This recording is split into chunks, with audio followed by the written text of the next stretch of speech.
Assalamualaikum warahmatullahi wabarakatuh. Perkenalkan, nama saya Putri Dini Amelia, jurusan Bimbingan dan Konseling Islam UIN Sultan Maulana Hasanuddin Banten.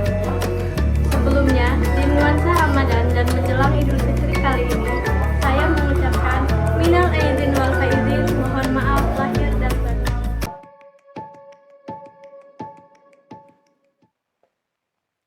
Assalamualaikum warahmatullahi wabarakatuh. Alhamdulillahirabbil alamin wa bihi nasta'in wa ala umuri dunya waddin.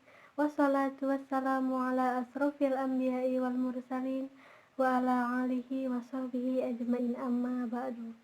Puji syukur kita panjatkan kepada Allah Subhanahu wa taala, Raja dari segala raja. Dialah yang menghidupkan dan mematikan manusia dan semua makhluknya. Dialah yang menguasai hari pembalasan. Tiada sekutu baginya.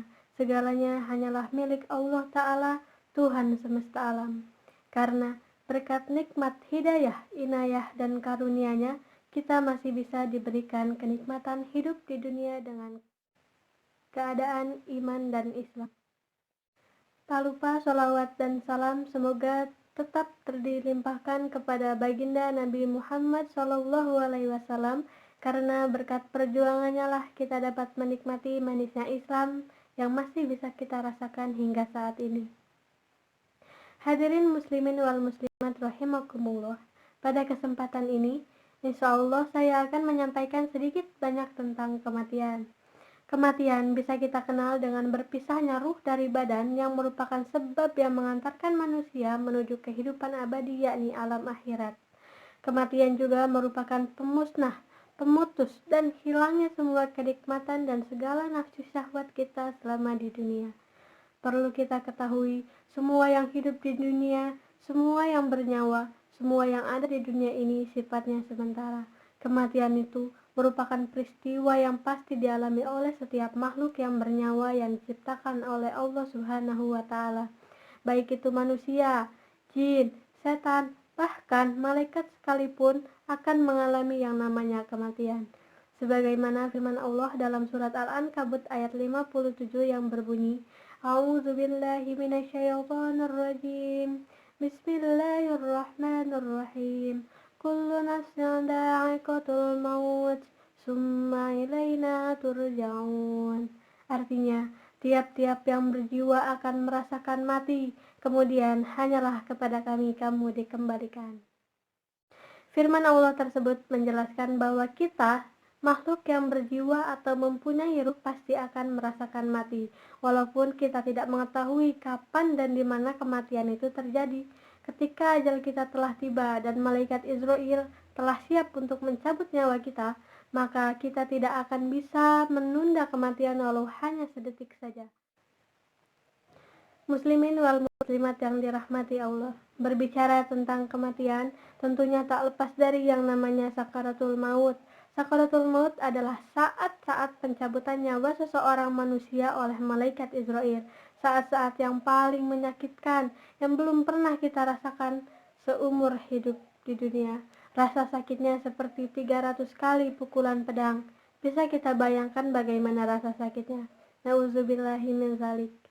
Kehidupan kita diibaratkan seperti seorang yang merantau pergi jauh ke negeri orang lain, dan pada saatnya ia akan kembali dengan membawa apa yang telah ia cari dan ia kumpulkan selama berada di perantauan. Kita sebagai manusia yang hidup di dunia, suatu saat akan kembali menghadap Allah dengan membawa amal perbuatan yang telah kita kumpulkan di dunia. Kematian itu datangnya secara tiba-tiba. Maka dari itu, kita harus mempersiapkan diri dengan cara senantiasa meningkatkan kualitas ibadah kita kepada Allah, agar pada saat kematian atau ajal datang menjemput, kita telah siap dan insya Allah kita akan mati dalam keadaan husnul khotimah. Amin amin ya robbal alamin. Teman-teman yang dirahmati Allah, sebagaimana firman Allah dalam surat Ali Imran ayat 102, Hai orang-orang yang beriman, bertakwalah kepada Allah sebesar-besarnya takwa kepadanya, dan janganlah sekali-kali kamu mati melainkan dengan keadaan beragama Islam. Pertanyaan besar bagi kita semua, sudah siapkah kita bila saat ini malaikat maut datang mencabut nyawa kita? Sudah siapkah kita untuk berbaring sendiri, berbalut kain kafan dalam lubang sempit? Renungkanlah, hanya diri kita sendirilah yang dapat menjawab pertanyaan tadi. Apa yang sudah kita kerjakan? Apa yang selama ini sudah kita dapat? Berdosakah atau amal baikkah yang kita dapat?